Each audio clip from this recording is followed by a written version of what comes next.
lock your doors and turn down the light and get ready for another horrifying story.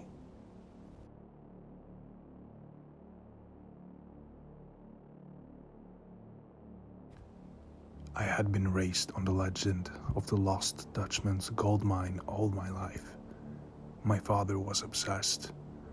He read every story, hiked every trail, and found every map he could. He truly believed he would be the one to find the gold. I doubted anyone would ever find it. Now I wish I never had. Even after my father was gone, I returned to the superstitions every year to search for the gold.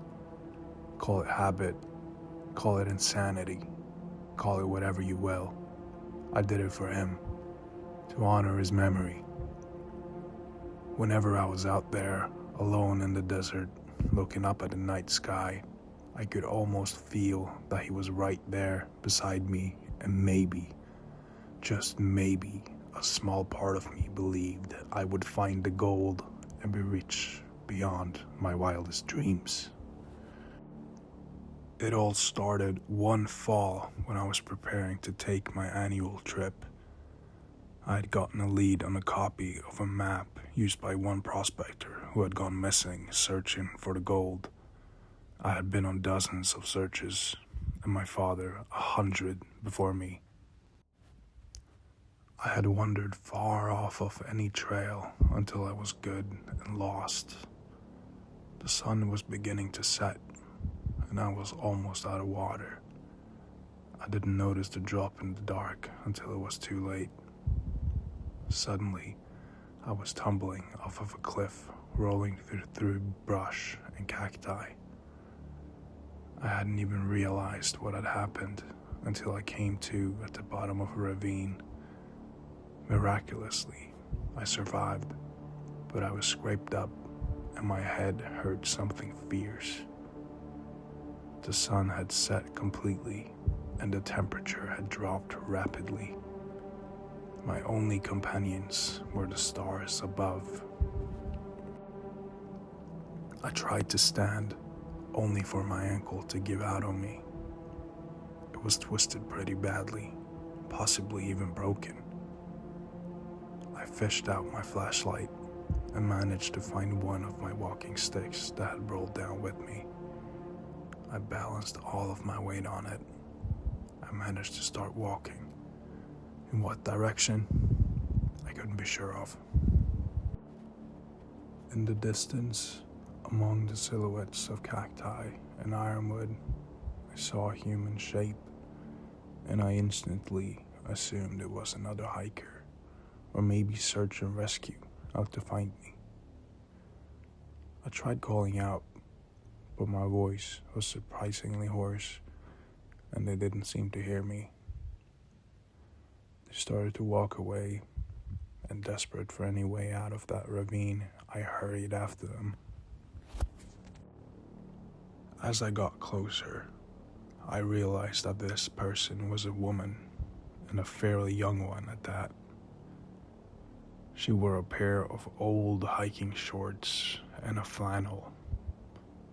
She seemed a little underdressed for this time of night, but she didn't shiver. I tried calling out to her again, but she still didn't respond. But to me, she seemed to know where she was going, and in my concussed delirium, I decided to keep following her. She led me out of the ravine and into a dry wash. We followed it for some time. I hoped that I would find water, maybe a stream that was somehow active, but there was none. My guide was as silent as the night, and I began to feel that something was off. She never turned her back at me. She never spoke. She never so much as slowed down. My light never seemed to shine on her. I began to fear she was leading me even further from civilization, which I longed to get back to. Just as I was about to turn back to try and find my own way out, my light shone over something in the wash that caught my eye. It was more circular and flat than any natural stone, and I approached and picked it up. I held it up in the light, and my eyes almost couldn't believe what I saw.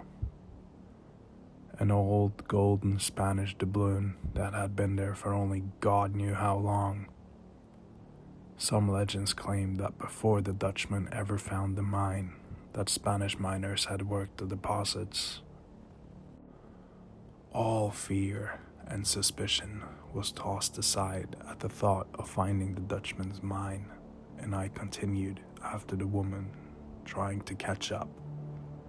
No matter how fast I ran, she always seemed to somehow stay ahead of me. Despite the strangeness of the woman, nothing could bother me as I felt the coin in my hand. It was cold, but it felt so much lighter than I imagined.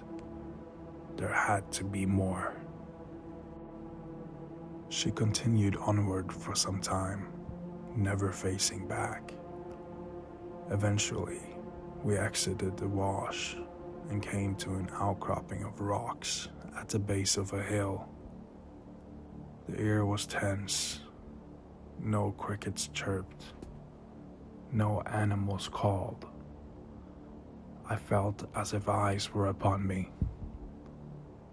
I looked around trying to find the source, but saw nothing. When I looked back towards the woman, she had disappeared. I examined the rocks, trying to find where she went, when I found a narrow entrance to a cave. I assumed she must have gone into the cave, and that perhaps the gold was in the cave, so I went after her. The entrance was narrow, and I had to shimmy in sideways to get in, but once I was inside, I had no problem standing normally. It was surprisingly warm and damp inside after being in the cold desert, yet I found I immediately missed the cold. I shined my light around. The cave was deceptively long, bending deep into the mountain.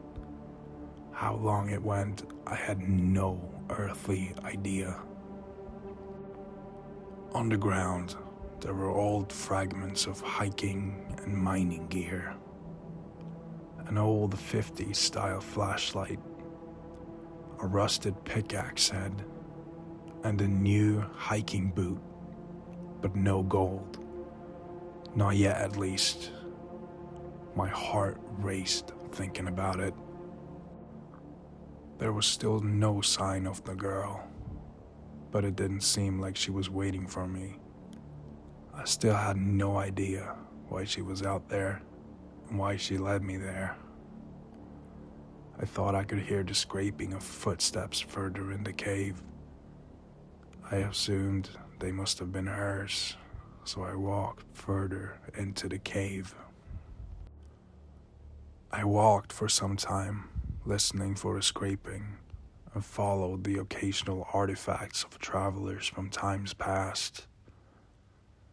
The scraping sounded just a little further in the cave when I tripped over something. I shined my light down and froze. It was a human skeleton, mostly rotted down to the bones. Little bits of dried gray flesh still clung to the limbs and hair upon its head. Then I noticed its clothes. They were old and rotting themselves, but I recognized them. It was the same flannel and shorts that the girl was wearing. The realization was sudden and immediate. This was her, or her body. There could have been another explanation, but I could think of none. She was dead, but something of her lingered in the dark. The hairs stood on the back of my neck, and I was about ready to leave when my light shined on something reflective just ahead of me. I had to see what it was. I entered a large chamber. My jaw dropped. Scattered all over the ground were gold nuggets and coins. On the cave wall was a gold vein as thick as my thigh and running far past the glow of my light. There was more than enough to make a man rich and comfortable for the rest of his life. Then I heard the scraping. I expected to see the girl or her ghost, but I just heard breathing in the darkness, deep and raspy. I froze. I slowly raised the light and pointed it at the source. I could barely see it before I jumped back. It was paler than the moon, and it had no eyes and massive ears. I backed against the cave wall, and when I shined my light back where it was, there was nothing there. Then I felt a drip above me and heard a vicious snarl. I quickly shined the light to see that thing on the cave ceiling above me. It climbed like a spider, and as soon as my boot scraped against the ground, it lunged right at me. I hit it with the heavy end of my light and knocked it to the ground. I took off running, deeper into the cave. I could hear that thing chasing after me. It skittered along the wall. Then suddenly, I stopped. I heard more rasping and scraping deeper in the cave. There were more of them. I didn't dare go any further. I heard a scrape on the ceiling above me. The one from behind that caught up. I held completely still, not even breathing. I shined my light on it and watched it cock its head like it was listening. I felt around my pockets for anything I could throw. I felt something cool and round in my pocket. The gold doubloon. I tossed it as far as I could and heard it roll down in the cave. The creature above me ran after it, and I ran back in the opposite direction towards the exit.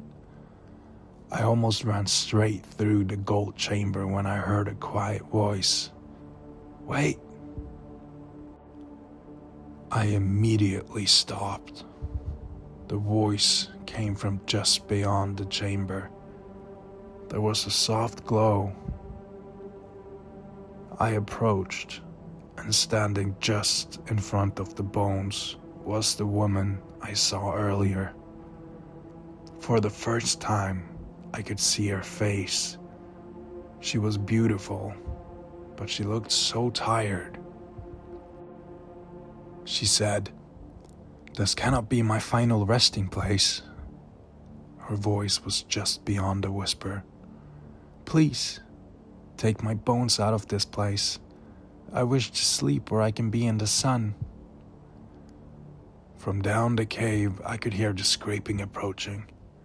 It sounded like there were dozens of them. My eyes flicked over to the gold, then to the bones.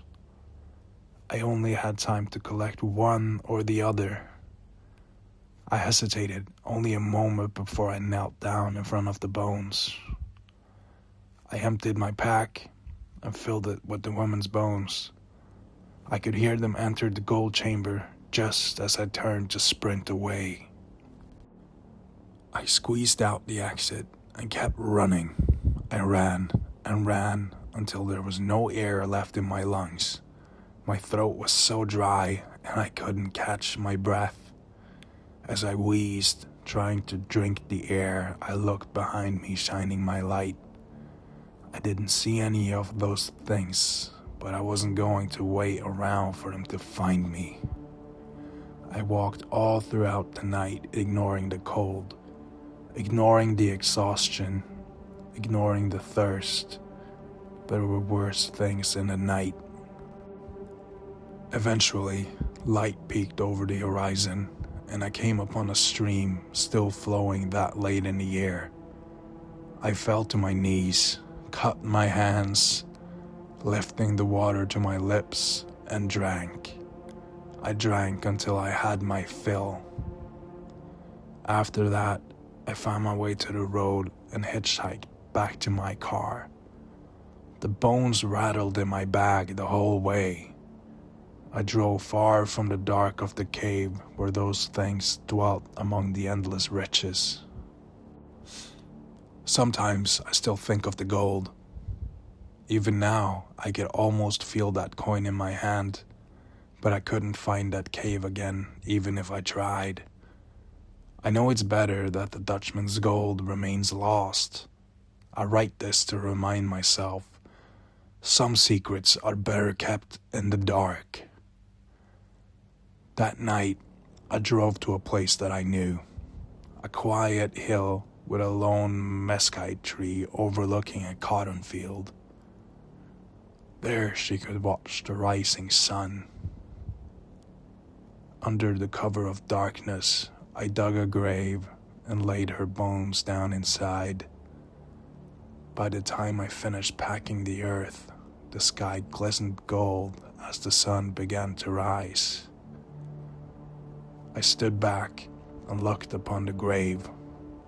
For only a moment I saw her visage. Gone was the darkness I saw on her face, and I thought I could see a smile. Then she was gone.